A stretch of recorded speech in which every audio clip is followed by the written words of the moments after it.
Bayan, Katunying, Jerry, Dos.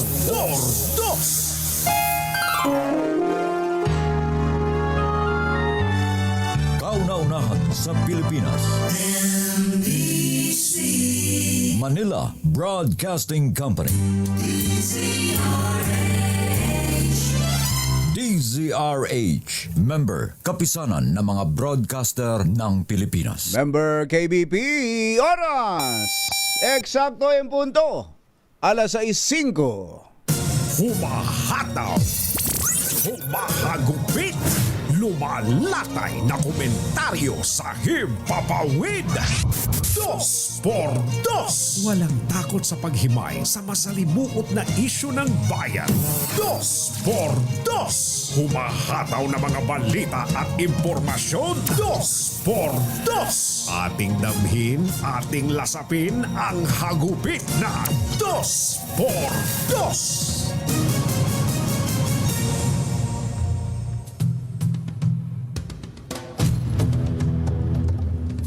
Bahagyang kumalma ang presyo ng crude oil sa world market. Habang ang ceasefire sa pagitan ng Israel at Iran ay nagpapatuloy na nagresulta na ng inaasahang rollback sa presyo ng produktong petrolyo dito sa atin. 1.10. Aba, tingnan mo naman yan, ano. Kwentuhan pa lang tinitipid na tayo kaagad Dahil sa mabilis na pag-stabilize ng global oil prices kasunod ng ceasefire, sinabi ni Pangulong Bongbong Marcos na inaasahan niyang walang malaking economic disruption mula sa 12 araw na gyera sa pagitan ng Israel at Iran. Gayunpaman, sinabi ng Pangulo na patuloy na nagbabantay ang gobyerno laban sa price gouging o ang pagpapatong-patong sa presyo ng mga produkto at serbisyo kahit hindi kinakailangan. Inamin din ng Pangulo na marami ang nagtataas ng presyo kahit hindi naman tumaas ang halaga ng langis. At ito ngayon ang dapat nabantayan para ma-manage ang epekto sa ekonomiya. Isyu ng bayan, katotohanan, 2 por 2. Pag may team ang balak, magtago ka na. 2 por 2. Si Jerry at si Anthony, narito na. 2 por 2. Hahataw ng todo, urado ka. 2 por 2. Ang katotohanan, dala nila. 2 por 2. Walang sinasamba pali, maniwala ka. 2 por 2. Hataw ng husto, tol, umasa ka. 2 por 2. 2 por 2.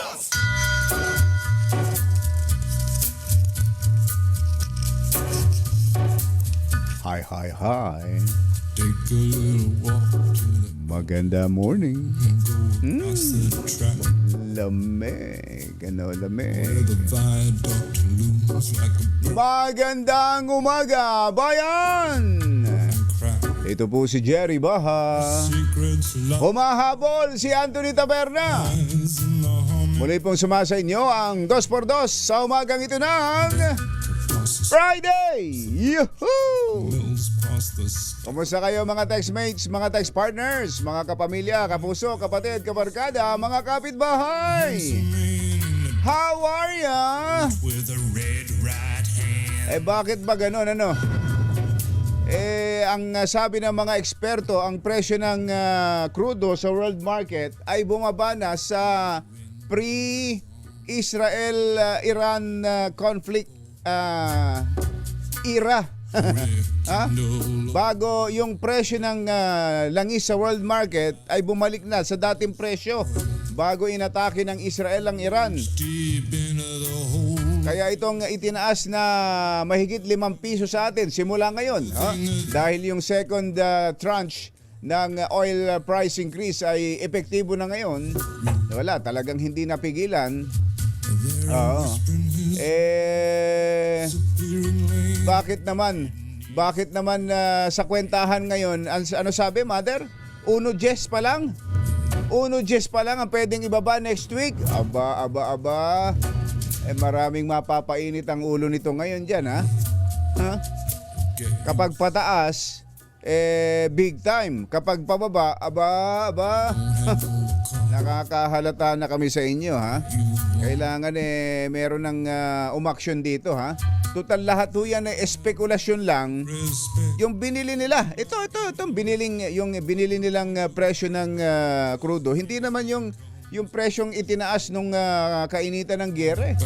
Di ba? Ang laki na kaagad ng kinita ng mga oil companies dito. Dito lang sa mga ilang araw lang na to. Tapos next week 1 pa lang. Dapat kung magkano itinaas this week, ganon din ang ibaba next week. Di ba? Payag ba kayo doon? Dapat ganon.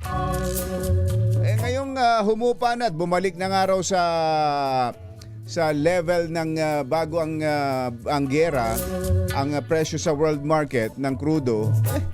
Bakit ba napakahirap bang intindihin yun?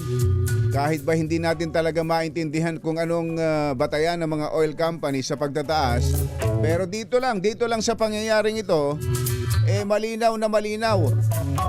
Malinaw pa sa Hinebra. Ang Anthony Taveras sa 2x2 sa DZRH. Napukaw ang atensyon ng publiko. Ito'y kinalimutan na ng marami sa atin. Itong issue ng mga nawawalang sabungero, kinalimutan na ito ng marami sa atin. Sa mga news nga hindi na gaanong pinapansin ito, pero biglang namulat ulit o biglang napukaw ang kamalayan ng maraming Pilipino dahil sa paglitaw nitong si alias Totoy. Isa daw sa mga kasama diyan sa mga may kinalaman sa pagkawala ng 34 na sabungero na ngayon ay mukhang nag-a-apply para maging state witness. Ayan. Mukhang maraming ang alam ito. Mukhang maraming ang alam at itinuturo pa itong Taal Lake. Ayan. Kaya't mukhang kaya lang saan kayang parte doon? Ang tanong siya ba mismo ay kasama sa pagtatapon doon at saan lugar doon? Napakalawak nitong lawa ng Taal na ito. Napakalawak na, may parte pang napakalalim. Gaano katagal na paghahanap ang gagawin dyan at gaano laking resources ang kailangan dyan. Para lang mapatunayan kung totoo ang sinasabi nitong si alias Totoy. Ito ba yung tumakbong mayor? Ipakitanong nyo nga. Ito bang si alias Totoy yung tumakbong mayor na natalo? Dito lang katatapos sa eleksyon. At sino bang financier niyan? Nako. Yan ang pinagkakabalahan mo ngayon ng kapulisan at parte na din ng Department of Justice. Partikular ang Department of Justice. Mukhang dalawang insidente, dalawa ang tinututukang mabigat ng Department of Justice. Ito hong pagpatay sa mga sabungero, paglitaw nitong si alias Totoy, at itong pagkamatay naman ng mga may kinalaman sa droga, itong drug war ng Duterte administration, at ang pagkakapiit sa ICC, sa International Criminal Court ng dating Pangulong Rodrigo Duterte. Ang sabi ho ni Secretary Boying Rimulya, mukhang meron ng request, meron ng kahilingan ang ICC para sa gobyerno para tulungan ang mga witnesses. Ang mga drug witnesses para tulungan ng gobyerno sa pagdadala sa The Hague, Netherlands at kapag nagtuloy-tuloy na ang trial. Nga pala, andyan ngayon sa The Hague, Netherlands ang ilang mga leader ng mundo. Si US President Donald Trump ay andyan din sa The Hague para sa pagpupulong ng NATO o North Atlantic Treaty Organization. Meron kayang dadalaw man lang kay dating Pangulong Rodrigo Duterte ron? Ilang world leaders na minsan sa kanilang buhay ay nakadaupang palad nila at nakausap ang dating Pangulo. Mga kumpachero ng bayan, Katunying, Jerry, Oras po natin, Mr. Jalomtang. 6:14, alas 6:14 ng umaga. ACS Balita, susunod na. Balita ang maaasahan. ACS Balita. Walang makakaligtas, walang makakalampas. Saan mang sulok ng kapuluan, Luzon, Visayas hanggang Kamindanawan. Basta't may balita, ipagwagwagan ng sikat na tagapagbalita. ACS Balita. Kasama ang 2x2 tandem Anthony Taberna at Jerry Baja. ACS Balita. Ang programang ito ay hatid sa inyo ng ACS Manufacturing Corporation, ISO certified, maker of world-class quality Pride detergent. Araw ng Huwebes, 26 ng Hunyo 2025. Narito na po ang ulo ng ating ACS Balita. Kauna-unahang animal care facility sa bansa binuksan sa Makati. LRT2 may libreng sakay sa mga pasahero ngayong araw. Pangulong Bongbong Marcos may personal na sinaksihan ang pagsunog sa mga floating shabu. Nalalambat na mga maing isda. Ang pagsunog ay ginanap po dyan sa Tarlac. DepEd binalaan ng publiko laban sa peking cash aid at class suspension. 20 pulis ay sinasangkot ng testigo sa nawawalang mga sabungero. 20 pulis. At siyam sugatan sa karambola ng 10 sasakyan sa Antipolo City. Magandang umaga Luzon, Visayas, Mindanao. Good morning Philippines. Hello world! Kami po ang inyong mga tagapaghatid balita. Sa ngalan ni Anthony Taberna, ako po, Tina Nolasco. At ito po si Jerry Baha. At ito ang ACS Balita. sa detalye ng ating mga balita. Dito muna tayo sa ating ACS Good News. pinangunahan ni Makati City Mayor Abby Better Binay ang pagbubukas ng kauna-unahang animal care facility sa Pilipinas. Aba, ano yan? Una-unahan yan, ha? Uy, ang ganda ng lugar, ano? Parang Ayun. aso yung figure. Yung butas, ano? Oo. Animal Care Facility. Ito po'y kauna-unahan, na minarkahan ang isa pang milestone sa commitment ng Binay Administration, Abby Binay Administration, na itaguyod ang kapakanan ng mga hayop at pagyamanin ng ligtas at pet-friendly na kapaligiran. Ang bagong animal care facility ay matatagpuan sa Sultana Street, Barangay Olympia, na mayroong consultation room, 2 surgery room, 2 recovery room, 2 food preparation room, May ganun? at ventilated room. Wow, may food preparation Tingnan mo room. nga naman, para talagang isang Ospital ng mga hayop. kompletong Ganun. ospital, ano. Ito po ay nagbibigay din ng serbisyo tulad ng libreng konsultasyon tuwing Lunes. Pwede mo pa-check up. Sabi siguro si Ringo, yung aso ko. Ringo, punta ka nga doon. Pa-check up ka Pa-check up ka nga doon. Sa Lunes na, ha? Para libre. May schedule. Libreng pagbabakuna at deworming sa na binibigay ng libre at kasunod na mga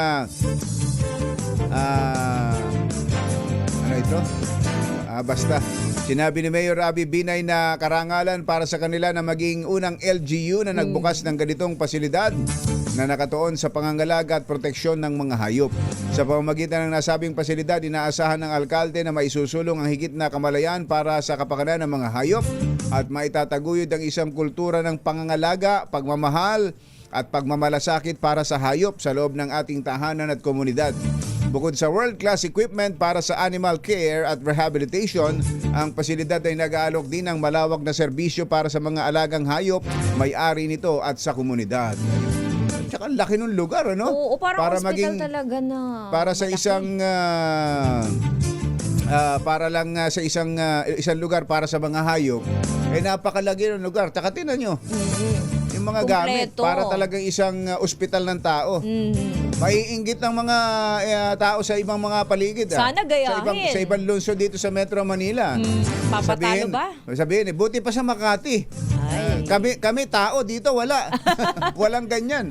Sa Oy. Makati aso merong ganyan. Pati hayop inaalagaan. Pero talaga namang kailangan nating magkaroon ng ganyang kamali.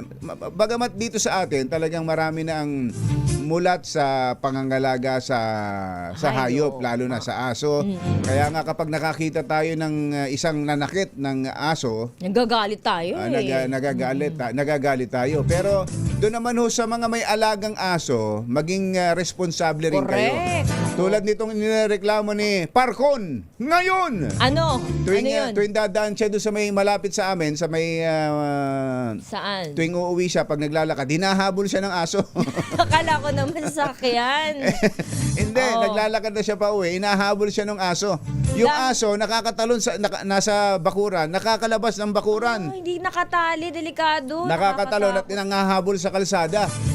Ilang beses nang inireklamo, anong minsan daw, nakatingin lang yung may-ari habang hinahabol siya. Dead ma, iba Oo. sisitahin yan di ba? Kaya nga, dapat doon, yung may-ari ang pinapalukpok. Oo, saka itinatali. Pwede siguro yung aso, wag rin yung palukpukin. Pero ang hirap nun, baka ikaw na ang kinakagat Pag ikaw nang kakagatin Siyempre, self-defense na yun. Correct. Hindi ka na pwedeng akusahan ng animal cruelty nun. Self-defense nun. At pag nagawa mo na yun, isunod mo yung may-ari. Isunod mo yung may-ari dahil sa pagiging irresponsableng pet owner. ACS Balita. Samantala, eto good news pa rin. May pakonsuelo po ang LRT2 hanggang ngayong araw matapos ang nangyaring aberya nga kahapon. Hindi, ayoko na. Ayaw mo na, nagtampo na. Ayoko na. Ayaw na na nagdulot ng abala sa mga pasahero. Sa anunsyo, libre po ang sakay sa LRT2 hanggang ngayong Webes bilang pambawi daw ito sa nangyaring aberya nga kahapon kung saan pasado alas 11 na naibalik ang buong operasyon ng linya nitong tren. Humingi naman ng pangunawa ang pamunuan ng LRTA sa lahat ng mga naapektuhang pasahero. Alas 6:25 ang ating oras. Naimbag na bigat kada kayo amin aso. Aso. Naging aso tuloy. Naging aso tuloy. Nakita ko kasi si Sherwin nasa lugar ng mga mapag-alaga sa aso. Yun. Nasa Makati. Ayan. Sa mga nandyan sa Barangay Tejeros, Makati. Ang lugar na may meron ng ano yun? Animal care facility. Aba. Kayo ang pinuntahan ngayon ni Sherwin Alfaro, kaya lakasan na ninyo mga radyo, telebisyon at anumang gamit ninyo sa pagsubaybay sa DZRH para kayo'y swertehin sa umagang ito. Barangay Tejeros, Makati. ACS Balita. Sinaksihan ni Pangulong Bongbong Marcos ang pagsunog sa mga ilegal na droga na naispatang na nanalambat na mula sa paglutang-lutang sa karagatan ng Luzon. Sinunog ang mga ito kahapon sa pasilidad ng Clean Leaf International Corporation, isang rehistradong waste management company sa Capas, Tarlac. Ibinahagi naman ng Pangulo ang naging proseso ng pagsunog na anyay ngayon lamang niya nakita. Ayon sa Pangulo, layo nitong matiyak na ang mga nahuhuling illegal drugs ay talagang sinisira at hindi na naibabalik pa sa merkado. Ngayon ko lang nakita ito, so I was very interested to see. This will be, the chamber's temperature will be raised to 700 degrees Celsius, which is hot enough to destroy all of the active elements within the drug. So after na-init na 700 degrees Celsius, hindi na, it will not be shabu anymore. It will not be marijuana anymore. It will not be any drug anymore. Hindi na talaga sirang-sira na ito. So that's what we are here to witness. Oo. Para hindi na ma-recycle. Baka may mga natitira pang pulis dyan Nadudukot. na nagre-recycle. O kaya baka matukso yung iba. Yung ibang hindi dati involved sa ganun, dahil nakikitang ganun, At yung halaga, matukso pa. napakalaki. Oo. Pero ang hindi natukso dyan ay yung mga mangingisdang nakapulot niyan. Yun. Oo, yun ang dapat na talagang inunang pinaparangalan at binibigyan ng reward. Cash reward. No. Yun. Samantala, ito po nagbababala ang Department of Education sa publiko kaugnay po sa kumakalat na pekeng DepEd cash assistance. Sa Facebook post ng ahensya, nilinaw nito na walang anumang bagong anunsyo ang website at social media channels ng DepEd tungkol sa pamamahagi ng tulong pinansyal sa mga estudyante para sa school year 2025-2026. Dagdag pa ng DepEd, mula pa noong nakarang taon ay may babala na ang kagawaran sa publiko hinggil sa pekeng DepEd cash assistance na umiikot o kumakalat online. Payo ng ahensya, mas makabubuting bisitahin na lang ang official platform ng DepEd para sa lehitimong anunsyo kabilang na sa mga class suspension bago maniniwala o maniwala sa mga nasasagap na impormasyon online. Alas 6:29 ang ating oras. Maupay nga aga mga kasangkayan, mga kabugtuan, mata na kamo, gising na! Hindi bababa sa 30 katao ang isinasangkot ng whistleblower na si alias Totoy sa kaso ng pagdukot at pagpatay sa 34 na sabongero. Ayon sa suspect na itinuturing na ngayong state witness, lahat ng pangalan ng mga sangkot sa krimen ay kanyang isinama sa isinumiting affidavit. 20 mula sa bilang ay mga pulis. Naku po. Habang ang mga natitirang 10 ay mga sibilyan. Isaan niya sa mga ito ay may-ari ng palaisdaan sa Taal Lake sa Batangas kung saan nila inihulog ang mga nawawalang sabongero. Bilang reaksyon, sinabi naman ni PNP spokesperson Brigadier General Jane Fajardo na walang sasantuhin ang kanilang hanay kahit na pulis pa ang nasasangkot sa krimen. Sa kasalukuyan anya ay wala pa silang natatanggap na request mula sa DOJ upang malalay sa isinasagawang investigasyon sa kaso. Samantala, siyam ang sugatan sa karambola ng 10 sasakyan matapos araruhin ng isang dump truck ang isang SUV sa kahabaan ng Sumulong Highway sa Barangay Mambungan, Antipolo City. Sa ulat ni Relly Bernardo ng Antipolo City DRRMO, nawalan ng preno ang dump truck na galing sa Antipolo proper at patungong Masinaga. Hindi rin umano gumana ang air brake nito. Kabilang sa mga nadamay ang 2 kotse, 2 motorsiklo, isang tok-tok vehicle na tumagilid at isang elf truck na may kargang kahong-kahong bote ng soft drinks na nagkalat at nabasag sa kalsada. Patuloy ang investigasyon sa insidente at agad namang naisugod sa ospital ang mga sugatan. Susunod! Tito Boy! Uy, ang DepEd daw nangangailangan, nagpapaalala, ito nabanggit na ng mga nakakaraan, 20,000 Teachers? public school teachers for this year. Una nang na-approve yung 16,000 at kamakalawa ay nirelease na rin ni Budget Secretary Amina Pangandaman ang budget para sa kadagdagang 4,000. Ayan ha.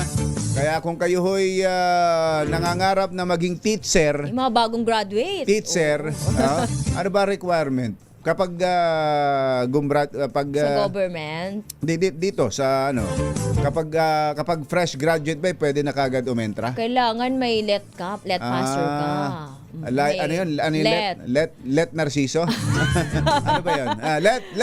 Tawagin nyo nga si Let. Licensure exam yun ng mga teacher. For Oo. teachers. So Kaya, kailangan pag naka-exam na. government. May nagbanggit sa akin na mayroon daw naghahanap pa ng 2 years experience. Oy, baka sa ibang bansa yun. Secretary. May ganun pa. Secretary Sunny Angara. Pakisagot mo nga ang tawag namin. Totoo bang may kailangan daw may experience kahit pasado na sa let? Grabe naman kung gano'n. Pero ang pwede naman kasing magmalaki ng ganun ang DepEd dahil ang laki ng sweldo. Para ho sa entry level lang sa public school teachers. Teacher 1. 27,000 pesos. Wow. Tingnan mo nga naman 27,000 pesos. Entry level pa lang yun. Mas malaki talaga dyan sa public kumpara sa private. Ngayon, ganun na nangyayari. Yan at iba pang mga nagbabagang balita sa pagpapatuloy ng ACS Balita. alas 6:32. This time check is brought to you by Nakalampas saan mang sulok ng kapuluan. ACS Balita. ACS Balita. Ang programang ito ay hatid sa inyo ng ACS Manufacturing Corporation. ISO certified. Maker ng world-class quality Pride detergent. Hi! Maganda morning! Ano bang araw today, mga kumbatsero? Sabay-sabay tayo, ha? Today is Laundry Day Friday! Yuhuu! At pag Laundry Day, all you need is Pride Washing Machine Detergent. May triple stain away formula, kaya tanggalang makapit, madikit, malupit na dumit man siya, kaya easy ang labada. Kaya pala mula noon hanggang ngayon, all you need is Pride. All you need is Pride. ACS. Kasama ang 2x2 Tandem Anthony Taberna at Jerry Baja. ACS Balita. Alas 6:37 ang ating oras. May papalop lang tayong mabilis kay Labor Secretary Benny Laguesma. Secretary Benny, magandang morning. Si Ka Jerry po ito. Magandang morning, Ka Jerry, at kahit wala dyan si Katunying, magandang Apo. morning sa kanya. Umahabol po, umahabol. At siyempre magandang umaga po sa mga taga-subaybay ng 2x2. Apo. Sek, ipapalop ko lang, marami kasi nagtatanong tungkol do sa 20 pesos na bigas. Di ho ba doon sa mga minimum wage earners ay ito'y ipinapadaan na sa kanilang mga employers? Ano po ba update doon? Tama yun, Ka Jerry, no? Apo. Yung listahan po ay nanggagaling initially sa mga employers para matiyak po natin na talagang minimum wage earners po yung mabibiyayaan po ng programa. Okay. At ang latest po rito, dito po sa darating na buwan ng Hulyo, meron pong uling pagkakaloob ng nasabing programa.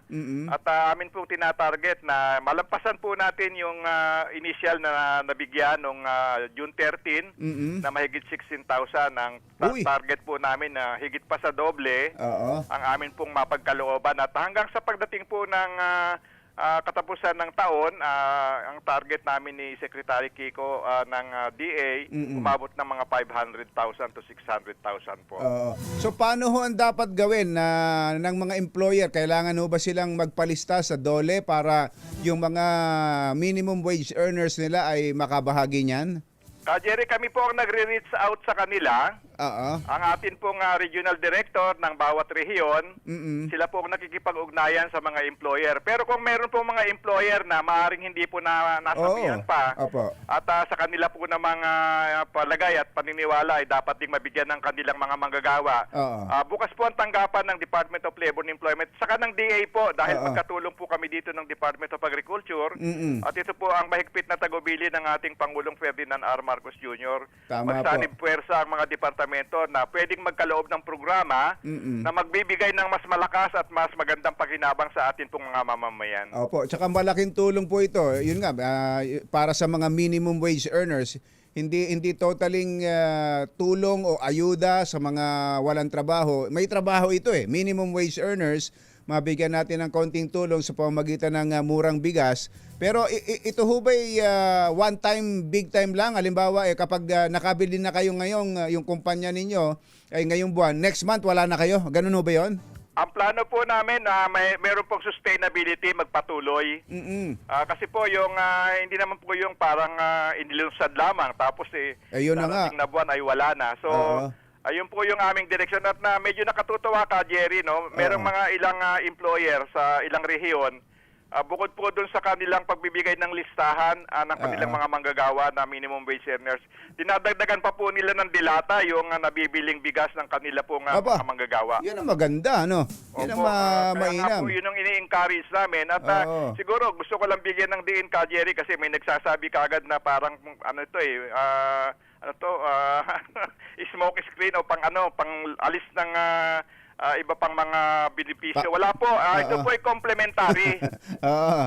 Pagtutulong lamang po na sana mapalakas namin in the meantime mga purchasing power po ng ating mga manggagawa habang tinitignan pa po yung ilang mga ikangay hakbangin para naman po sa ibang mga benepisyo. Tsaka ito'y binabayaran, di ba? 20 pesos nga. Mura, mas mababa.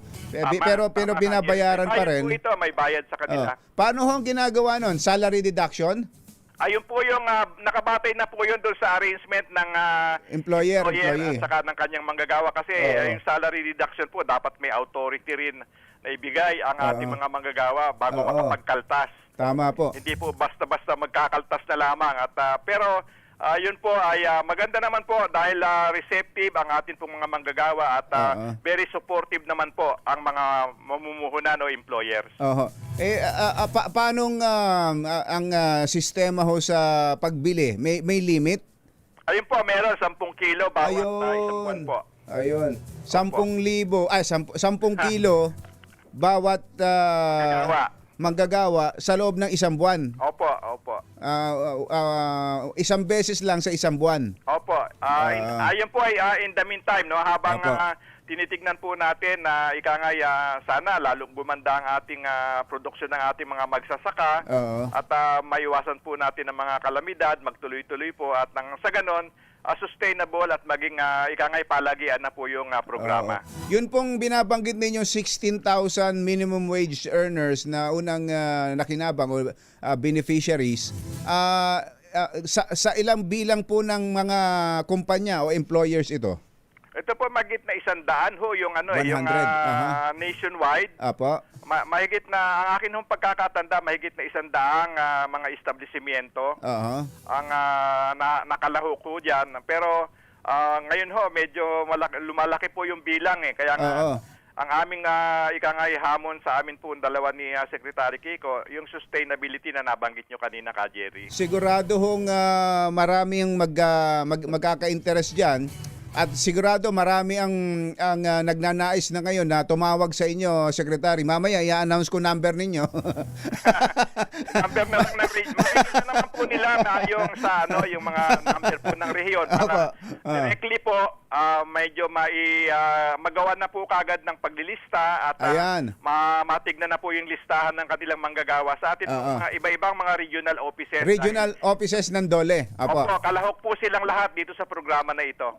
Ayan ang mainam. So ang mga employers na interesado rito para sa kanilang mga trabahador, kontakin ang pumunta sa regional office ng DOLE sa inyong lugar. Pero ang tanong, Secretary, pag dumagsaho ito, pag dumami ho ito, may bigas ba tayo? Ano bang commitment sa inyo ng Department of Agriculture? Batay po sa usapan namin ni Secretary Kiko po ng DA, meron po silang available na stock at kaya nga po pinapilot namin para makita po along the way from nag-start po tayo ng June hanggang December, ano ba yung mga operational issues na makikita para doon po sa malawakan po na rollout sa 2026, may address na po natin yung mga hitches o yung mga sagabal na nakita along the implementation po itong pagpapilot. Opo. Dito po kasi sa ilalim ng sistema through DOLE, through employers, dito walang pila-pila.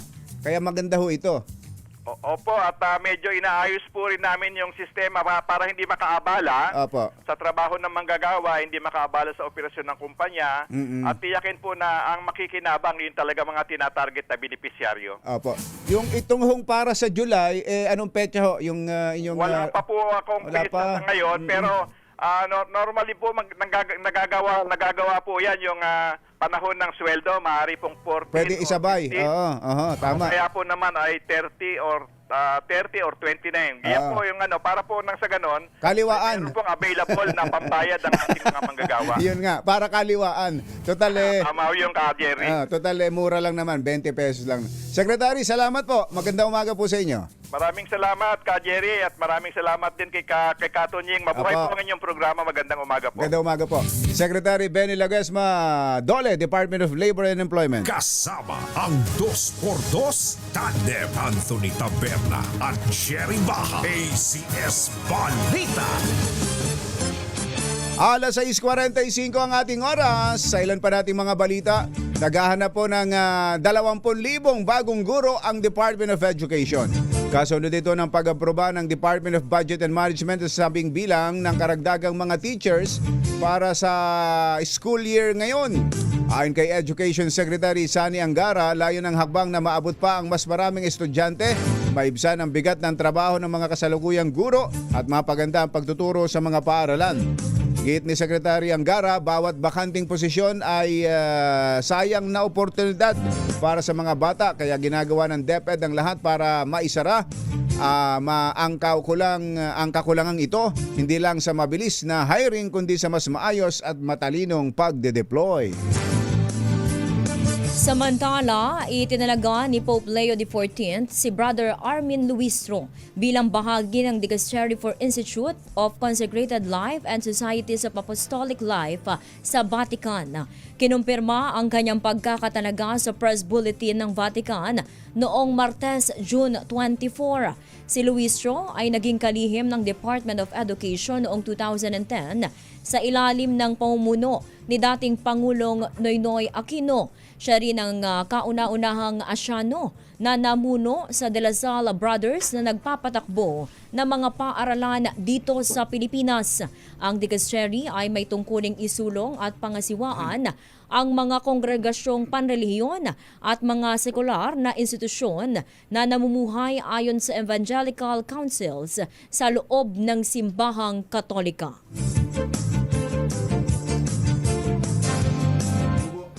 Bumubuti na raw po ang kalagayan ni dating Negros Oriental Congressman Arnulfo Teves matapos sumailalim sa appendectomy sa PGH. Ito ang inanunsyo ni Attorney Ferdinand Topacio, Legal Counsel ni Teves, matapos ang halos 4 na araw na hindi makakain. Ano pala yun? Appendicitis. Yes. Ayon kay Topacio, nabawasan na ang sakit nito. Unti-unti nang lumalakas at nakakain na rin ng mga malalambot na pagkain. Naasahan din na magpapatuloy ang paggaling nito sa mga susunod na araw. Humiling na rin ang kampo ni Teves sa korte na ipagpaliban ang lahat ng pagdinig nang hindi bababa sa 2 linggo para bigyan daan ang kanyang paggaling. Si Teves ay naharap sa mga kasong murder, frustrated murder, attempted murder at illegal possession of firearms and explosives. Panibagong deepfake video ni Pangulong Ferdinand Marcos Jr. na in-upload sa social media ang iimbestigahan ngayon ng PNP Anti-Cybercrime Group. Makikita sa naturang edited video si PBBM na nagpo-promote ng isang online trading platform. Ini-upload dito sa Facebook page na nasa ilalim ng pangalang Deborah Web at pinalitan ng pangalan na Inquirer PH Insider. Ayon kay ACG Director Police Brigadier General Bernard Yang, una nang nakipag-ugnayan ang Cybercrime Investigation and Coordination Center sa Facebook upang i-delete ang video. Pero, napanood mo ba yan? Ayan, mukhang interview siya na, yan nga, parang yung ginawa din kay... Yung video galing pa doon sa lumang video na doon sa Tesla. Yung interview. Ang gagaling ngayon talaga gumawa ng ganyan Oo, pero hiniling naman daw ng ACG sa Facebook management na i-preserve ang video upang magamit bilang ebidensya sa isasampang kaso laban sa tao o grupong nasa likod nito na kanila nang iniimbestigahan. Sana nga ay matukoy at matuntun. ACS Balita. Nagatid ng kabuuan ng ating ACS Balita. Ito po si Jerry Baha. At ito naman po, si Tina Nolasco. Kasama ang 2x2 Tandem Anthony Taberna at Jerry Baha. ACS Balita. Balitang makatotohanan. Balitang maaasahan. ACS Balita. Ang programang ito ay hatid sa inyo ng ACS Manufacturing Corporation, ISO Certified, maker ng world-class quality pride detergent.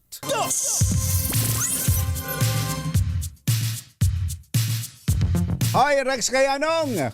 Kumusta ba mga hinihimas-himas mong manok na panabong dyan? Hindi ba natatakot yung mga manok mo? Dito sa mga pangyayari, baka maitapon din sila sa Taal Lake. Ha? Sa bagay, hindi naman manok yung itinatapon Ang itinatapon ay yung sabungero mismo. Nako. Kaya ingat-ingat sa mga sabungero ha. Bagamat mukhang tapos na ho yan. Pero bago natapos hindi lang daw 34 yung naitapon na yan o napatay na yan. Mukhang mahigit daw ho sa 100. Sundan natin, subaybayan natin kung saan hahantong itong at kung gaano kataas ang aabutin. Marami rin hong mga pulis ang involved. Dahil ayon po sa salaysay nitong si alias Totoy, kaya sabi ko nga parang magko-qualify kaya itong si alias Totoy sa pagiging state witness sa tindi rin ng kanyang partisipasyon. Sa kanila, sa grupo nila nang gagaling yung pagpili. O pagpili pag pinpoint ng dudukutin, tapos ipapasa nila sa isang grupo na ang sabi, yung grupo ng yung pinagpapasahan nilang grupo ay grupo ng mga pulis. Nako po inang. At identified ho yung mga pulis na yan. Mukhang sa hanay mismo ng PNP ay alam nila kung sino-sino yung mga pulis na gumagawa sa kanila ng ganyang kabuktutan. Kaya dapat ma-pinpoint pati yung nasa taas, yung pinakataas, yung pinagmumulan ng pagkalaki-laking pera. Sinong may malaking pera ang na may malaking pera sa sabong ang may kakayanang magbayad ng milyon-milyon para ipapatay ang mga yan at para makipag-areglo doon sa mga pamilya din ng biktima. May nanalo na! Bagamat hindi ho milyon itong ating ipinamimigay, saan ka naman? Maglakad ka mula Apari hanggang Hulo. Tingnan natin kung makapulot ka nga ng 1,000 piso. May kasama pang grocery, meron pang naimbag na bigas at siyempre t-shirt. Sa Barangay Tejeros, Makati may nanalo na RN6 Sherwin Alfaro. Go, go, go! Yes, Kuya Jerry, ito nga sa Sol Chuaga Street sa Tejeros sa Makati. Tingnan mo naman napakalinis, malinis yung kanilang kalsada. Talagang gaganahan kang makinig ng radyo pag umaga. Itong tindahan na ito, na bahay na rin, nahuli natin na naka-tune in sa DZRH. Aba, huling-huli ha, huling-huli. Yung radyo nila, yung sinauna yung radyo na may TV yung aba, oo nga, no? Sinong araw. Oo. Mga galing sa Amerika pa to, no? O galing pa sa abroad to. Parang wala akong makitang sa video. Wala na, sira na yung TV. Sira na yung TV pero yung radyo nagana pa. Yung radyo na lang. Ayan, may echo pa. May echo. Galing nagana. Ito yung pag-aari nyo po. Kayamanan nyo. Opo, yan po, antigo po. Galing pa sa abroad. Opo, dahil ng kapatid ko. Pangalan nyo, tatay? Romulo Imasa Jr. po, ha? Tatay Romulo. Kayo yung palagi nakatune in sa DZRH pag umaga. Magmula pa po noong 1964. Aba. Kasi si Pampo DZRH siya nag-announce sa tatay ko po noon na namatay. Sa Tagupan Provincial Hospital. Opo. Tapos 1968, August 2, 1968, yung Ruby Tower, tumakan, overnight po ako nakinig po noon. Tingnan mo nga naman. Tingnan mo nga naman. Yun! Yan ang loyal listener. Oo. Yung Mindol sa bumagsak yung Ruby Tower, naka-monitor na kayo noon. Monitor na ako from Morapan gabi. Pumunta ko sa Lumindol, gabi po yung Lumindol. Hangin pa ako noon. Sino po nagko-cover noon? Sino reporter nung panahon na yon, nung sa Ruby Tower? Hindi ko po makanin ko. Louis Tarok o kami yun? Joe Tarok. Si Joe Tarok, oo. Sila Joe Tarok pa po noon. Alam ko, naabutin niyo pa si Louis Tarok. Louis Tarok po yun, 1964. Si Louis Tarok. Yun po yung... yun po yung nagtatag ng Hukbalhap. Hindi si Luis yun. Oo nga. Meet ko na rin po yung mga yun po. Sila Joe Tarok, kaya magkapatid po. Ayun. Grabe, no? Nabutan talaga nung araw na yan po yun. Mga pan po ni Dr. Lois sa leasing, mga leasing po. Talagang ito, solid talaga. Solid yan. Original. Oo, orig na nakikinig sa DZRH. One time mo, na-monitor niya pat binantayan yung coverage, special coverage. Night po yun. Nang pagbagsak ng Ruby Tower. Pero sa radyo lang po. Sa Ambuklaw po yun. Ambuklaw, na Bukor. At dati rin yung tatay nyo, napakinggan nyo rin sa DZRH yung pagkakapas lang sa inyong tatay. Opo, dahil kwan po, nasa hospital kami, may monitor po yung hospital ng kwan na doon po sa Dagupan. Oo, kaya makyat po kami lahat ng nanay ko sa Baguio para ipaalam na kwan, buhay pa yung tatay ko. Clear patay na po eh. Pero hanggang ngayon po, buhay pa po siya. Tatay ko, talaga? 95 na po siya ngayon. Tingnan mo nga naman. Teka muna. Balita talaga Naibalita. Sa totoo lang po. Naibalitang namatay.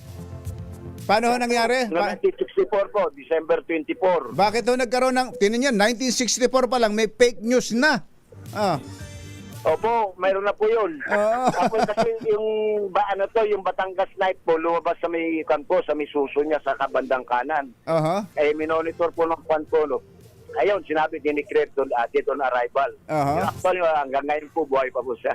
Tingnan mo nga naman, 95. Ay, nako, baka nakikinig ang tatay ko ngayon. Pang, nandito ako sa DCRH. Ayan, alam ko, nakikinig ka ngayon dyan, mga kababae ko sa Puso Rubio ng Tangalan. Puso Rubio, Birthplace ko po yan. Ilocano po kayo, Panggalak. Ay, Pang, nera tuyak nanay. Wadyakat ken manayang. Ayun, DCRH, nay, so paray watan yakin ka ba, kabaan to, kababayan tan, gawang ko lang, kami, medyo masikan malay to. Nag-chairman na. Salamat po. Wen Karod, Wen Manong. Dahil ikaw talagang masugid na taga-subaybay na DZRH, tatay. Eto, meron ka 1,000 pesos. Yay! Thank you po. At syempre dahil ikaw taga Ilocos Subakia. Panggala to. Ito meron kayong DZRH na imbag na bigas. Yay! Nabigat pa din ngaya po. Di ba? At may katerno pena na imbag na grocery. Salamat po. Doon nga salamat. Dahil salamat sa kayo namin. At meron pa yan na-imbag na t-shirt. Salamat. Maraming salamat. Hindi lang sa matagal na nakikinig sa DCRH. Sana makinig din kayo at hindi walang kinikilingan. Yan, sabi nga nila. Ang tawag nito, hanggat kaya natin makinig. Kaya na kanya, hanggat nabubuhay tayo. DCRH pa rin tayo. Yun, talaga. Thank you, Tatay Romulo. Thank you po. Sir Anthony, si Kano. Kadiri. Apo. Salamat po. Salamat po. Ingat po. Ingat. Salamat. Maraming salamat, tatay. At sa mga nais, mga ng 1,000 pesos, laging tumutok sa DZRH. Baka kayo na susunod nating winner sa DZRH. Malacash Promo RH number 6. Sherwin Bata Alfaro DZRH. Una sa Pilipinas, una sa Pilipino. Yehey! Yan ang talagang Radio Gaga. Radio DZRH.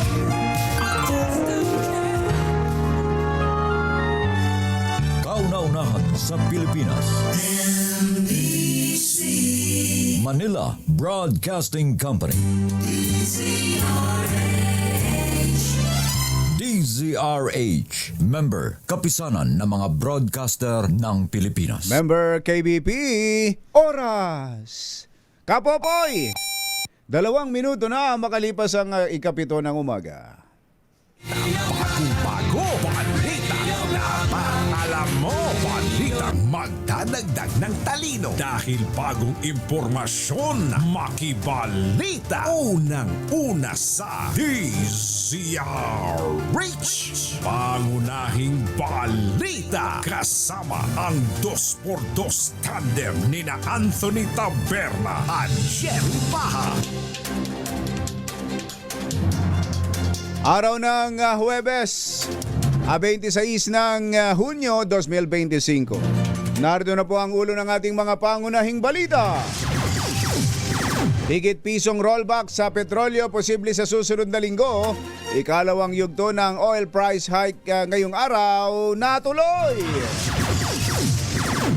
12 araw na gyera sa pagitan ng Iran at Israel. Walang malaking epekto sa ekonomiya ayon kay PBBM. ICC, International Criminal Court, pumirit sa Pilipinas na protektahan ang mga testigo laban kay dating Pangulong Rodrigo Duterte. VP Sara, Senator Bongo nanguna sa maagang 2028 presidential survey ng Tangerine. Ilang opisyal ng gobyerno isinasangkot sa pagkawala ng 30 sabongero. At SUV na minamaneho ng 13 anyos bumangga sa isang van sa La Union. Higit 20 sugatan. Magandang umaga Luzon, Visayas, Mindanao. Good morning Philippines! Hello world! Kami po ang inyong mga tagapaghatid balita. Sa ngalan ni Anthony Taberna, ako po, Tina Nolasco. Ito po si Jerry Baha. At ito ang... Pangunahing balita. Samantala, Flash Report. may flash report si Boy Gonzales kaugnay ng yan sa Marikina. Sa laban ng Marcy Teodoro at Senator Coco Pimentel. RH29, Boy Gonzales. Come in, boy! Sa Jerry, Tina, pinaburan ng COMELEC and Bank ang ilang motion for reconsideration ni Marikina City Mayor Marcy Teodoro. Ito ay kaugnay sa ilang petisyon ni Senador Coco Pimentel hinggil sa usapin ng residency ni Teodoro. Magulit nga naunang nagdesisyon ang COMELEC First Division ng nakanselahin ang COCO, Certificate of Candidacy ng Alcalde na Marikina para tumakbong kongresista ng First District. Kung saan ikinit ni Pimentel na hindi residente sa naturang distrito si Teodoro. Batay naman sa desisyon ng ANBAC ng COMELEC na patunayang residente si Teodoro ng unang distrito ng Marikina, partikular sa Barangay San Roque. Kaugnay nito, binaligtad ng COMELEC ANBAC ang naunang desisyon ng First Division kung saan binawi rin ang suspension ng proklamasyon ni Teodoro na nanalo bilang congressman ng First District ng Marikina. Ito si Boy Gonzales para sa DCRS, una sa Pilipinas, una sa Pilipino. Thank you, boy! Flash Report. Ayun. Unbank decision yon. So pwede nang ma-proclaim si Marcy Teodoro bilang nanalong congressman sa First District. Siya yung nakaupo ngayong mayor, di ba? Ayun. Pero Congressman na siya. tingnan natin, malamang baka mag-apila naman si Senator Coco at idulog yan sa Supreme Court. Sa ibang balita, ilang opisyal ng pamahalaan ng sangkot sa kaso ng mga nawawalang sabongero noong 2022. Ito ang binunyag ni Justice Secretary Crispin Remulla batay na rin sa testimonya ng lumantad na testigo na si alias Totoy. Bukod dito, sinabi ni Remulla na hindi lamang 34 kundi posibleng mahigit sa 100 ang mga sabongerong nasangkot sa dayaan ang pinatay at itinapon sa Taal Lake. Sa testimonya ni alias Totoy, nasa 20 pulis at 10 sibilyan ang sangkot sa pagdukot at pagpatay sa 34 na missing sabongeros. Si alias Totoy ay kabilang sa 6 na gwardiya na una nang kinasuhan ng kidnapping at serious illegal detention dahil sa pagkawala ng mga sabongero. Samantala, target ng Department of Justice na gumamit ng Japanese technology para mahanap ang labi ng mga nawawalang sabongero na pinaniniwalaang itinapon sa Taal Lake. Ayon kay Justice Secretary Jesus Crispin Remulla, nananatiling hamon ang paghahanap sa 34 na sabongerong napaulat na nawawala mula pa noong 2021 sa kabila ng mga impormasyong isiniwalat ng suspect na si alias Totoy. Giit ni Remulla, ipinag-utos niya ang pagpapadala ng sulat sa gobyerno ng Japan para humiling ng kanilang remote operating vehicles at mga kinakailangang equipment. Makatutulong niya ito sa mga investigador para ma-document ang anumang matatagpuan sa malalim na bahagi ng Taal Lake na may lawak na 230 square kilometer at lalim na 100 metro. Kung hindi pinpointed yung lugar at hahanapin yung buong lawa, naku po, inang. Napakalaking resources ang gagamitin Ilang dyan. taon yan. Samantala, mahigit sa 20 ang sugatan matapos mabangga ng SUV na minamaneho ng isang 13 anyos sa La Union. Sinabi ni Police Major Reynante Organista OIC ng San Juan Police Station, pa south mula Baknotan ang SUV nang sumalpok sa puting van na panorte. Sa investigasyon, pumasok sa kabilang linya ang SUV na dahilan ng banggaan. Kabilang sa mga sugatan ang 14 anyos na pasahero ng SUV, driver at mag-ina. Ayon sa pulisya, mga magulang ng teenager na SUV driver ang mananagot sa aksidente. Sa investigasyon, hindi naman nakainom ang teenager at minaneho lang ang sasakyan o itinakas ang sasakyan dahil sa curiosity. Asahan ang bahagyang pagbaba sa presyo ng petrolyo sa susunod na linggo. Ayon sa oil industry expert, ito'y kung magtutuloy-tuloy ang pagkalma ng sitwasyon sa gitnang silangan kasunod ng napagkasunduang ceasefire ng Israel at Iran. Sa pagtaya ni Jetty Petroleum President Leo Bellas, posibleng umabot sa 80 centavos hanggang 1 peso and 10 centavos kada litro ang rollback sa presyo ng diesel. Gayunman, posible namang tumaas ng 10 centavos per liter ang presyo ng gasolina, ngunit may posibilidad din na bumaba depende sa susunod na 2 araw ng trading. Ang inaasahang rollback sa krudo ay bunsod ng pagbulusok ng halaga ng langis sa world market kasunod ng tigil putukan sa Middle East. Tuloy naman ang ikalawang bugso ng oil price hike ngayong Huwebes. Inutay-untay na dagdag presyo ng petrolyo noong Martes. Batay ito sa kasunduan ng mga oil companies na gawing staggered ang dagdag presyo sa petrolyo ngayong linggo na may kabuang 3.50 sa bawat litro ng gasolina, 5.20 sa diesel, 5 pesos and 20 centavos at 4.80 o 4 pesos at 80 centavos sa kerosene. Kalahati ng naturang dagdag presyo ay ipinatupad noong Martes, habang ang natitirang kalahati ng nabanggit na halaga ay ngayong araw epektibo. Inaasahan naman na dahil sa paghupa ng tensyon sa gitnang silangan ay magkakaroon ng rollback sa halaga ng petrolyo sa susunod na linggo. Kaugnay ng balitang petrolyo, hindi na magbibigay ng fuel subsidy ang gobyerno Ayan na. para sa sektor ng transportasyon. Kasunod nga po yan ang pagbaba ng presyo nito sa world market at paghupa ng tensyon sa Middle East.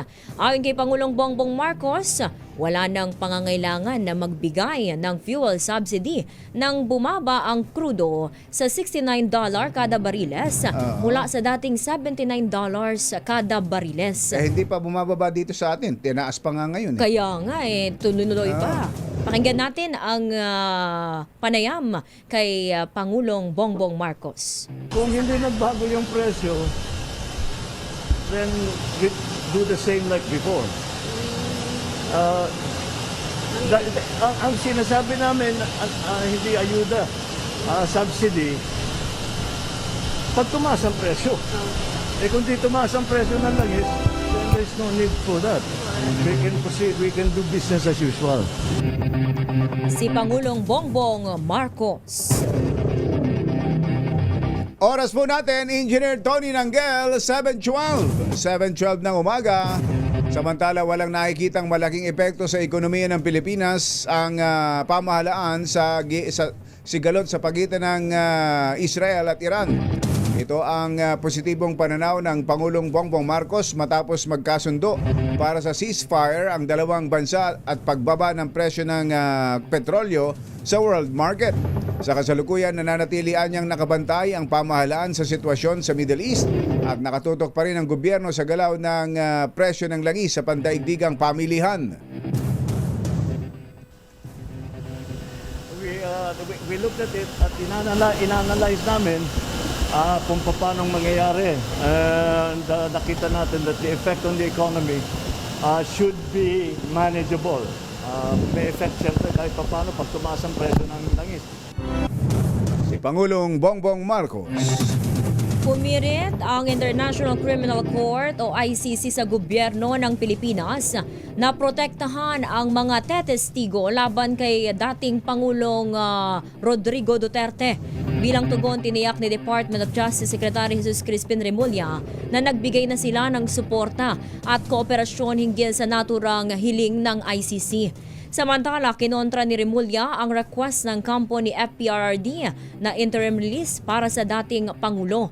Git ng kalihim, hindi magiging madali ang muling pag-aresto kay Duterte sakaling mawala ito sa kustudiya ng ICC, lalo't malaki ang naging hamon ng unang dalhin sa dahig ang dating presidente. Bagaman hindi pa isinasa publiko kung saang bansa manunuluyan si Duterte, oras na pahintulutan ng kanyang pansamantalang paglaya, naniniwala si Remulla na ito'y sa parteng South America.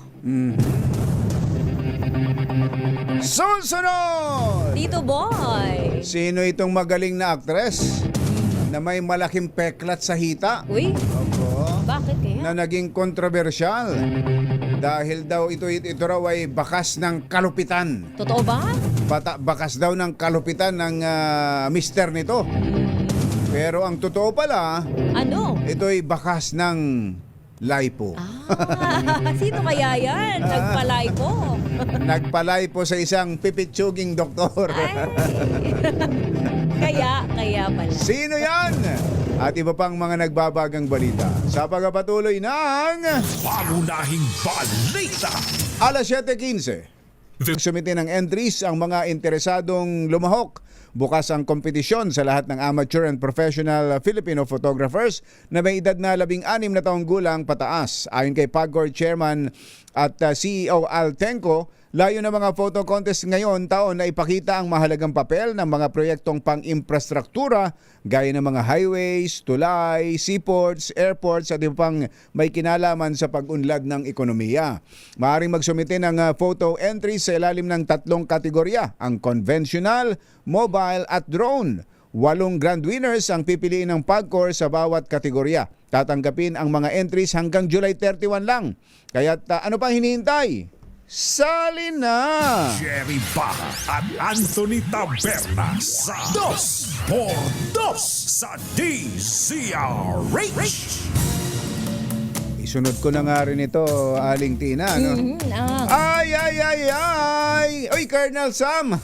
Colonel Sam Belmonte, happy birthday. Tatahi-tahimik ka, ha? Birthday mo pala ngayon, ha? Happy birthday! Happy birthday, Colonel Sam. Binabati ka rin ni Assistant Secretary General Eli Cruz ng STAR, Strong Tigers Alliance of Riders. Ayan. Baka may mga kailangan ng ayusin sa inyong mga bahay ho, tulad ng bubong. Buti na lang may bubong na maaasahan. Gawa sa state-of-the-art technology, may aluminum na, may pintura pa. Now available na rin sa pre-painted tile span. Ayan, ha, para sa eleganteng bubong na matibay na makulay pa. Mag-cherry loom pre-painted ka na. Kuyang Romel Sitin, magandang morning. Kumusta ba dyan sa ASEA? Ikaw ba'y nagtatampisaw sa gilid ng dagat dyan sa ASEA, sa Subic? Napakagandang hotel and resort. Kaya kayo ipupunta ho dyan sa ASEA, sa Subic, ito ang magandang sakyan. Reliable and stylish crossover SUV sa presyong hindi aabot sa 1 milyong piso. Ito po ang all-new Cherry Tiggo Cross ng Cherry Auto Philippines sa presyong 998,000 pesos. Aling Tina, 998,000 pesos lang. Naku, makabili na nga. Oo, ang all-new Tiggo Cross sa isang crossover SUV, mayroong 1.5 liter na 4-cylinder engine paired with 9-speed CVT transmission para sa mas suabe at fuel-efficient na drive. Sa loob ng Tiggo Cross ay mayroong sporty bucket seats at dual 10.25-inch multi-information and infotainment display. At dahil na rin sa hindi ito nagpapahuli sa teknolohiya, itong Cherry Tiggo Cross, mayroon din itong Apple CarPlay at Android Auto compatibility. Mas conveniente lalo na para sa inyong long-distance road trips kasamang inyong mga mahal sa buhay. Para naman sa inyong peace of mind at worry-free ownership, ang all-new Tiggo Cross ay may 5-year bumper-to-bumper warranty, 3 years of free roadside assistance at 3 years of free preventive maintenance service o PMS. Ano pa hinihintay? Bumisita na sa pinakamalapit na Cherry Auto Philippines dealership. mga nangunguna at mga bagong balita sa DZRH. Pangunahing balita. Alas 7:25. Eto na sila. Ikaw na, Valentina. Eto, alamin natin, itong pakonsuelo ng LRT2. Talaga. Talaga. Sa mga naapektuhan. Nangongomentaryo ka, Tina, ha? Ano sa'yo mo pa? Pakonsuelo. Pakonsuelo. Oo, Sa kasi mga naapektuhan at naabala nitong aberya kahapon. Ayan. Jomel Gonzaga, magandang morning. Eto, alamin natin ang sitwasyon dyan kay Arch 52, Edniel Parosa. Kami, Edniel. Jerry at Tina, binalikan natin itong Antipolo Station, itong dulo at naging isang istasyon ng Light Rail Transit Line 2 sa labas na lang Metro Manila. Isang araw kasi matapos ang kalbaryong naranasan ng mga pasahero dahil sa buong umagang aberya kahapon na tuloy hindi lamang yung biyahe ngayong umaga, kundi yung libreng sakay para sa mga mananakay. Pag-akyat pa lamang, Tina at Jerry, dito sa may ticketing area, maririnig na itong paulit-ulit na paalala nga, mayroong free ride ang LRT2 ngayong Huwebes. Lalapit ka lamang pagkagaling mo doon sa pinaka-scanner ng iyong bag. Lalapit ka dito sa may ticketing booth. Dadampot ka na lamang ng ticket. Sasarya mo dito sa may gate para makaakyat doon sa platform ng LRT. Ang maganda pa rin sa sistema nila, nakita natin, Jerry Taptina, pati yung mga may stored value pala, yung mga may beep card kung tawagin, ay hindi na babawasan kapag umexit ngayong araw. Kasi yun na yung pangamba kapag may libreng sakay na baka naman kailangan mo pang bumili ng o kumuha ng single journey ticket para naman kung ikaw ay may stored value ticket. Nakita natin kanina, pinansin natin, kapag umexit ka rito ay negative o zero yung bawas. Walang bawas. Yung ticket. At duda pa nga tayo pero check natin kanina. Marami sa ating makabayan dito. Bakit daw libre? Bakit daw libre? Sabi ni Tina, narinig ko kayo pakonsuelo raw eh. Pakonsuelo, ha? Kung magkakadaan kahapon ay inabot ng hanggang alas 11:20 ng umaga, halos tanghali na rin ito, bago tuluyang ibinalik yung full line operations na LRT hanggang dito sa may Antipolo Station. Isang kambal na aberya na nangyari dyan sa Katipunan at sa may Samtolan Station. Pero ngayong umaga, ay todo pasalamat siyempre yung ilan sa ating makabayan na malaking tulong daw ito, lalo na yung mga papasok sa trabaho at nagtitipid ng kanilang alawan. Kaysa sa walang pakonsuelo, sabi nga ni at buong Tina, araw yan. Pero ang importante, yung hindi maulit yung ganong pangyayari. Ano daw ba mismo, ano ba paliwanag nila? Ano daw ba mismo ang naging problema talaga? Kahapon nakapanayam natin si Attorney Hernando Cabrera, Administrator itong LRT Authority. Kanya binabanggit mayroong technical problem nga doon sa isang tren sa Katipunan habang power supply issue naman sa may Santolan. Pero hindi naman daw nagkaroon ng power interruption o brownout. At naayos din naman itong binabanggit na instrumento o device dyan sa bahagi ng LRT2. At ngayon, matagal kasi inabot ilan sa mga eksena dito sa ating naabutan sa Antipolo Station. Po tayong free ride. Kung maaari lang po, kumuha po kayo ng ticket sa ating po mga ticket po upang ito po ang gamitin natin sa ating po free ride. Maraming salamat po. Wala tulong po kasi bawas pumasahe ito. Pamasahe. Sa kayo, trabaho pa. Trabaho. Ayun. Na maririnig mo kapag umakyat ka rito at sumakay ka ng Light Rail Transit Line 2. Sa estudyante, Edniel, paano ginagawa dyan yung student discount? Paano dyan? Ay wala nang babayaran eh. Hindi. Sa karaniwang araw, paano ginagawa nila dyan? Kapag karaniwang araw, Jerry at Tatina, yung walang libreng sakay, may pipila pa rin yung mga estudyante natin. May mga istasyon kasi na na talagang malaki yung population ng pasahero. Ang ginagawa nila ay may designated lane. Yun ang dapat. Pero kapag normal lamang na istasyon, halo-halo na kayo ng pila. Kaya lang, syempre, malas mo kapag nasa unahan mo sa pila, halimbawa, mga estudyante dahil sila medyo matagal silang bumili ng ticket dahil kailangan pa nilang maglista Yun sa nga. isang sulatan Uy, na ang problema dyan pati sa ID. senior. Oo. Sana magkaroon na ng ng mas convenient na paraan diyan para sa mga Correct. estudyante. Total mukhang itutuloy-tuloy naman na 'yan.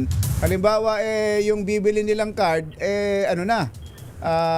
pang estudyante na. Merong pang estudyanteng card, di ba? Oo, o kaya alisin na yung lista-lista. Discounted na. Napakahabang proseso yung lista-lista pa eh.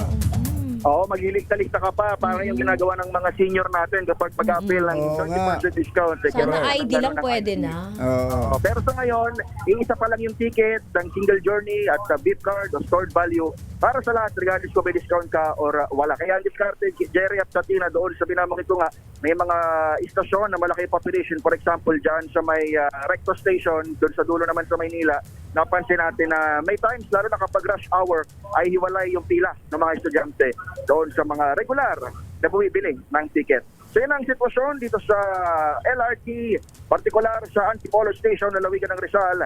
Ito sa Edniel Parrosa, na DZRH. Una sa Pilipinas, una sa Pilipino. Thank you, Edniel. Uy, si Box CJ Cartojano. Si retired Lieutenant General CJ Cartojano pala ay nagbe-birthday ngayon. Happy birthday! Si LL Presidente CJ Cartojano, happy birthday. Binabati ka ng buong PMA Maringal Class of 1988. Samantala, eto pa, Tina. Eto daw, marami namang jeepney driver ang nagdagdag ng biyahe. Ilan nang nagbawas kasunod ng oil price hike. Ang detaling yan, ihahatid ni Arch 15, Giselle Ricafort. Giselle? Tina, Jerry, karamihan sa mga jeepney driver, partikular sa bahagi ng Ross Boulevard sa Pasay City, yun na biyahe upang makabawi sa mahal na diesel. Ayon sa hanggang 4 na beses lang sila mapasada. Nako, napuputol. Giselle, Giselle. ikot ng konti. Ikot. Signal check. Jerry, ang sinasabi ng Pangulo ng MD Bangko. Nawawala. Mahina ang Napuputol. linya. Aha. Ikit pa ako. Ito pa. Ayan, isa pang ikot. Ayon sa Tingkayat ng konti. Ayan. Okay na. Jerry, ayon sa ng MD Bacoda na si Eduardo Vuela, kung dati-rate 3 hanggang 4 na beses lang silang pumapasada kada araw, ngayon nagdagdag ng maski 1 hanggang 3 biyahe yung mga tsuper. Malaki raw kasing dati ay senta ka ngayong diesel kahit yan ng oil companies. Pero sabi ni Vuela, migil muna ada yung Mayo 1. Hindi na naman ang transport leader yung pahayag ni Pangulong Bongbong Marcos. Hindi niya nakikita yung pangangailangan na magbigay ng subsidiya para sa transport sector matapos bumaba ang presyo sa pandaigdigang pamilihan. Katwiran ni Vuela, kahit pa may pagkalma sa world market, hindi naman inatras yung mahigit 5 pisong fuel Yun na nga sa lokal. Pakinggan natin, Jerry, yung naging bahagi ng ating panayam. Kung halimbawa, doon sa tatlong input mo, nakapag-uwi ka ng 500, 600, kung yung current biyahe niya ang gagawin mo, malamang 200 na lang ang maiuwi mo. So, pwede magdagdag na isang ikot. Halimbawa, may isang ikot ka. Malay nyo, tumama yung biyahe. O, gano'n na lang naman mo yun eh. Tumama o masilas, at least, dadagdagan mo yung biyahe mo. So, ibig sabihin, dagdag pa rin ang diesel. Ayun, totoo yan, Giselle. May katwiran doon yung mga drivers natin. Bumaba ang presyo sa world market pero itinuloy pa rin yung Oil price hike. mahigit 5 pesos na oil price hike sa diesel. Tapos, ang ibinabalita ngayon, bumaba na ang presyo sa world market pero ay binabalita ngayon, magkano yung binanggit mo kanina, Tina, na pwedeng ibaba daw next week? Nasa halos piso. Piso lang. Oo. Piso lang. Tinan mo na, tapos yung ipinapangakong fuel subsidy, binawi na. Oo, correct ka, Jerry, ang sabi nga. At saka mukhang hindi talaga din napagbigyan ng mga oil company sa kanila ni DOE OIC Sharon Garin na kung hindi wag mo nang ituloy yung iwada ng oil price. Yun na nga. So ngayong araw. Okay. Okay, Thank you, Giselle. Salamat. Salamat, Jerry. Yun nga yung pangako kahapon ni Secretary Sharon Garin makikipag-usap sila sa mga oil companies kung pwedeng wag nang ituloy o kaya bawasan, mas mababa yung i-implement ngayon, kaya lang ngayon. Tapos ang mababanggit na oil price rollback next week piso lang. Oo, Ano ba yan? Kakatiting. Dapat kung magkano yung itinaas ngayong week na to, balik din sa next week. Correct. Lalo Kung 5 piso rin. Ito tali, bumalik na sa dati. Wala namang daw epekto nga, nako. sabi sa ekonomiya. Para wala talagang epekto. Para wala talagang mag-iepekto. Para kumbaga ito lang buong isang linggong ito merong naging pagtaas, naging abnormal na pagtaas sa presyo ng gasolina. Ang naapektuhan, siyempre, indirektang naapektuhan kaagad niyan ay yung mga driver. Mga motorista. Mga jeepney drivers, mga motorista. Pero sa presyo ng pagkain, serbisyo, wala pa dapat dahil ang bilis lang Ang bilis lang. Itong linggo lang to. Isang linggo lang di ba? Di ba? Ay, nako. Pangunahing balita sa showbiz. 7:36 ang ating oras. Hoy, Kasoji Jimenez. Nakarinig si Kasoji ng kababayan niya. Taga Poso Rubio kanina. Yung si Tatay Romulo. Oo, na since 1964 nakikinig sa DZRH. Napakinggan pa niya yung coverage sa Ruby Tower, sa pagguho ng Ruby Tower. Talagang avid listener. Pero sa susunod merong makakausap tayo na talagang mas matanda pa. Aba? Greg ang pangalan. Ayan, Aba, parang kilala ko yan mukhang si Greg, Mother. Si Greg ba ang nag-audition kay Joe Tarok noon? Bago pumasok sa DZRH si Joe Tarok. Ayan tsaka kay Ray Langit. Siya yata yung nag-approve kay Ray Langit para matanggap ng DZRH. Yan ang sasabing pundasyon. Si Greg. Servano. Haligi ng DZRH. Na ngayon magre-retiro na, magpapaalam na. Naku, mamimiss natin itong si Greg. Greg may sa Monday, may handaan tayo rito. May papiging. May papiging tayo para sa iyong retirement. Happy retirement. Sino ba naman ito? Oy! Sino ba itong actress na ito? Sino ba? Na dati meron daw malaking peklat sa sambang parte, sa hita. Sa hita. Na ang sinasabi yun daw ay bakas ng kanupitan ng kanyang asawa. Yung pala, nagpalay po sa isang pipitsuging doktor. Nagtipid nagtipid. Sino yan? Ihahatid sa atin ang ating showbiz legend, Morley Alinio. Magandang morning, Morley! Tita Morley! Magandang morning, Luzon, Visayas at Mindanao. Ka-Jerry and Tina. Ay nakakaloka si Super Mega nakakabali. Nung una, ang sabi, ang dahilan daw ng malaking peklat o pilat sa magandang hita ng aktres ay gawa ng pagmamalupit ng kanyang mister.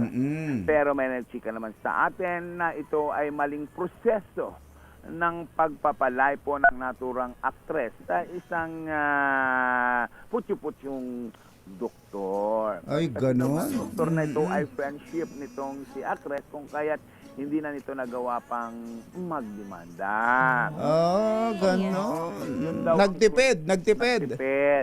At hindi niya kinontak na lang si Dr. John Seneca. Napakahusay nitong si Dr. John. Mukhang subok na ni Ka-Jerry. Subok na maraming artista yan.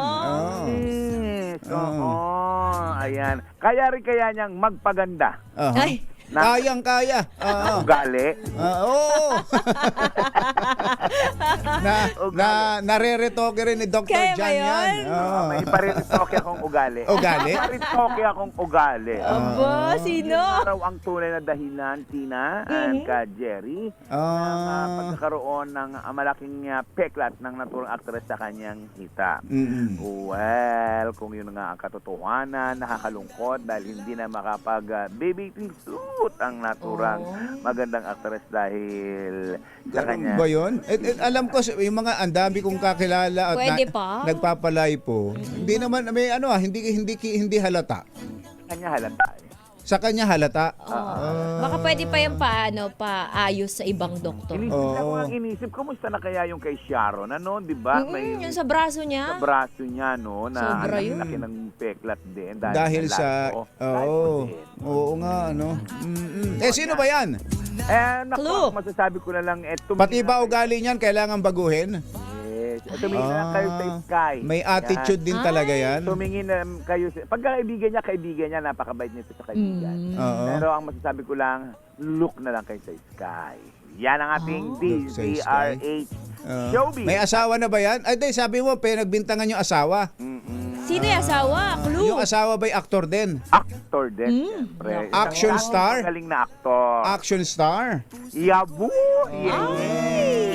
Batiin ko muna si Mami Sherry! Mami Sherry!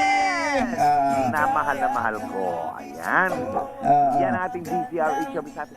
Ako po ang inyong RH47, Morley Alinio para sa DZRH, una sa Pilipinas, una sa Pilipinas. Babu! Ay, naku, may mga nakahula ka agad. Meron, ang bilis. Ang bilis.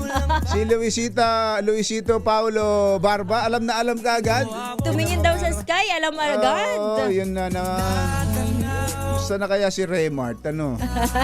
Paborito ko dating action, magaling na action star yun eh. Saka si Kuya Randy. Saka si Direk.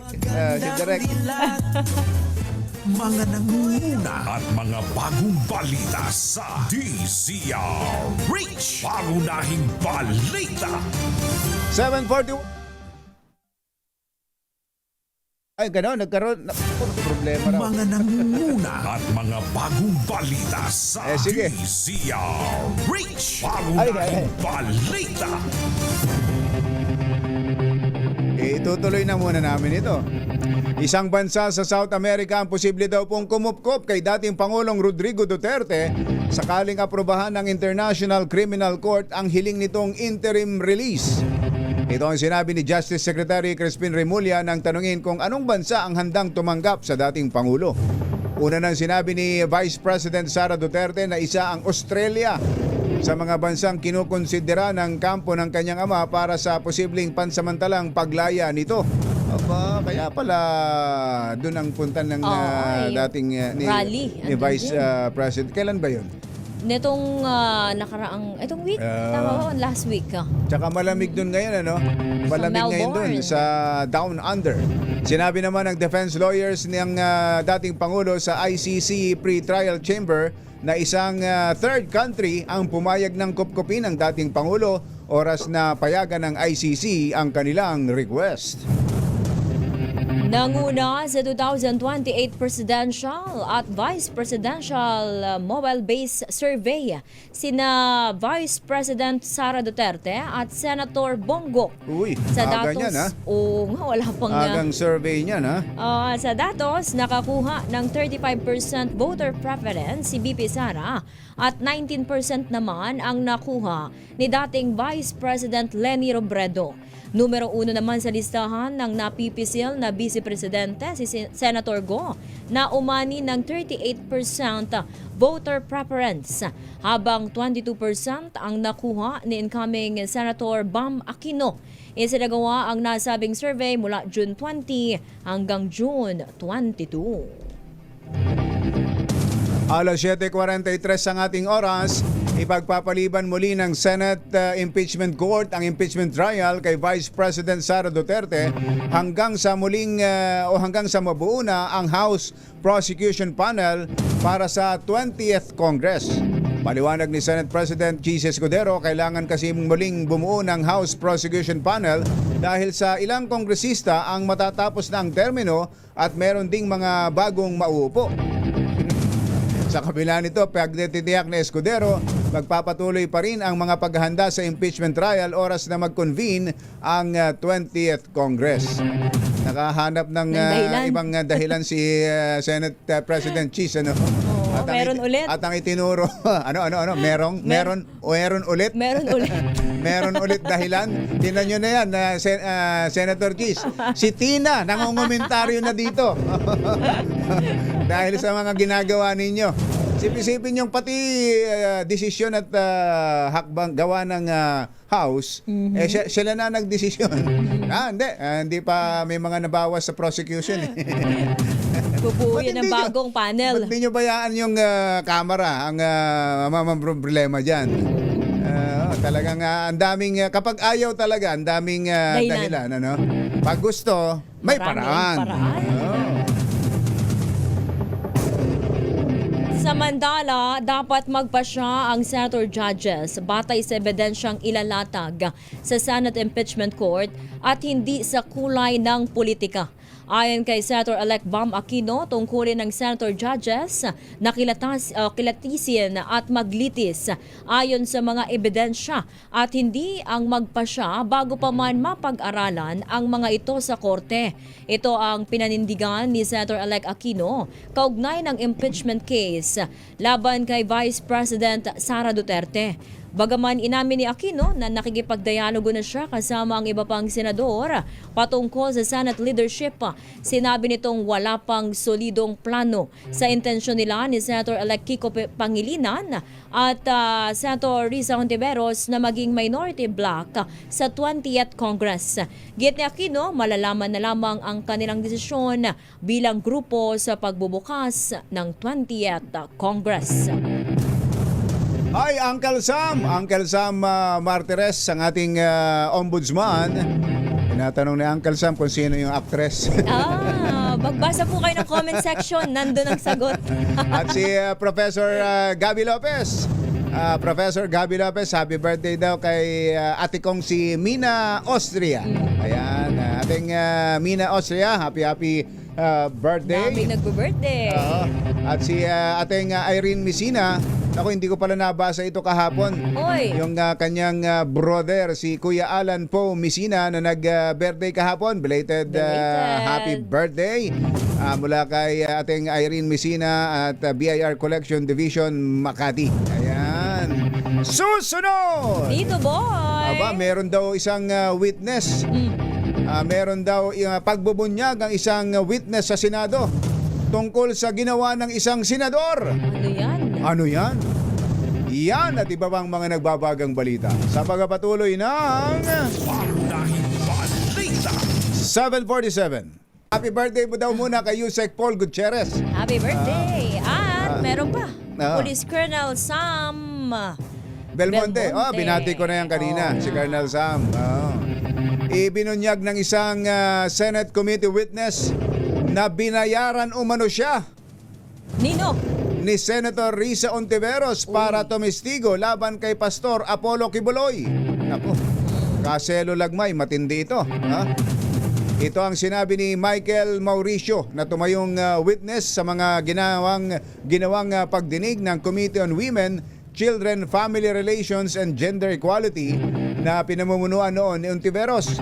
Sa isang Facebook post, sinabi ni Maurilio na binayaran siya ni Senator Hontiveros para magsalita laban kina dating Pangulong Duterte, Vice President Sara at Pastor Kibuloy upang pabagsakin ang mga ito at kunin ang kanilang mga ari-arian. Ngunit ngayon daw ay siya hinahanap at tinatakot ng senadora. Binabulaan na naman ito ni Senator Hontiveros at iginit na maaring pinwersa at binayaran lamang si Maurilio para madiskaril ang nagpapatuloy na criminal proceedings laban kay Kibuloy. Git ni Hontiveros, lahat ng mga tumayong witness noon sa Kibuloy Senate hearings ay voluntaryong nagbigay ng kanilang mga testimonya at ebidensya. Samantala, magkakaroon ng balasahan sa Philippine Health Insurance Corporation o PhilHealth sa anunsyo ng Governance Commission for Government-Owned or Controlled Corporation. Layon ng akbang na mapabuti ang ahensya at maresolba ang mga issues sa operasyon nito. Partikular na rito ang pagtugon sa outdated workforce, fragmented data, strategy execution at mga isyong kaugnay sa benefit claims. Kabilang sa mga maapektuhan ng balasahan ang 503 units at kabuang 7,149 na posisyon sa PhilHealth. Tumaas ang bilang ng mga pekeng pera na namo-monitor ng Bangko Sentral ng Pilipinas noong 2024. Ayon sa annual report ng BSP para sa 2024, nakapagtala sila ng halos 70,000 pekeng peso bills o 18.4% na mataas kumpara sa 59,000 fake banknotes noong 2023. Katumbas ito ng 13.2 fake bills kada 1 milyon o genuine o totoong pera. Nabatid naman na mayorya ng peking pera ay inimprenta gamit ang inkjet printing habang pumapangalawa ang laser printing. Ang pinakamarami pa rin sa mga peking banknotes ay tig 1,000 piso na nasa 59.9%. Siyempre nga naman, mamemeke ka rin lang, yung malaki na. Oo, para sulit. Alam nga namang paghihirapan mong gumawa ng peking pera, pero gagawin mo 20 pesos. Siyempre, big time na. Oo, yung 1,000 na. Habang 500 peso fake bills ay nasa 19.3%. Samantala, hustisya ang sigaw ng pamilya ng lalaking sinilaban dahil sa selos sa Taguig City. Panawagan ng pamilya ng biktima, mahuli na ang suspect at mapanagot sa krimeng kanyang ginawa. Nagtamo ng 3rd-degree burn ang 28 anyos na si James Villaruel makaraang buhusan ng gasolina ng isang alias Gregorio. 42 years old at saka sinilaban dahil sa selos.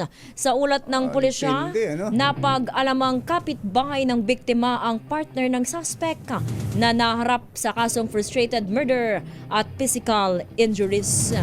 Hindi ito si Kuyang Greg, gaya ng pumasok na eh. Pumasok na, hindi siya. Hindi siya to.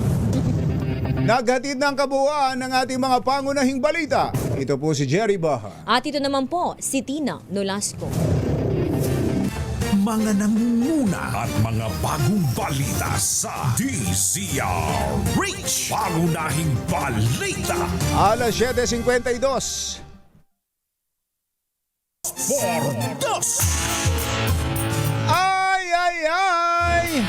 Sa mga yung mga naglalaro dyan sa Lakewood Golf and Country Club. Ayan, binabati kayo ni Engineer Tony Nanggel. Andyan din daw si Fiscal Lito Mangulabnan, tsaka si Mr. Andy Kayanga. Ayan. Tsaka daw yung mga masisipag na caddy. Ayun. Mukhang nakalimutan mo, Engineer Tony Nanggel, ang mga umbrella girls, ha? Nakalimutan mo ipabate, ha? Happy birthday din daw kay Uncle Jess Bartolome. Aba, from 10B, Manong Chavit in Els and Els Bartolome. Uncle Jess Bartolome, happy birthday. Ayun. Ay, kuyang Boss Aris. Boss Aris Cuevas, tinan mo nga naman itong si Boss Aris Cuevas ng DMCI. Pag nagsawa pala ito sa kanyang laruan, pinamimigay na lang. Asek Eli Cruz, yung kumpare mong si Aris. Biruin mong ibinigay na lang yung kanyang trailer, yung bike trailer. Dahil sawa na raw siya. Boss Aris Cuevas, thank you. At mga taga DMCI. Bye! Happy weekend! Damdaming bayan! Susunod na!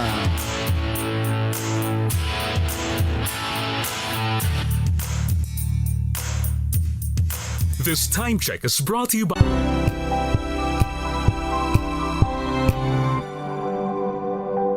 Wow, ang saya. Isang barangay na labada, puro mancha pa. Goodbye, pahinga. Mommy, isang laba lang yan sa Pride Bar Blue. May powerful stain-away enzymes na malupit sa dunit mancha. At di masakit sa kamay. Isang laba lang yan. Hello, pahinga.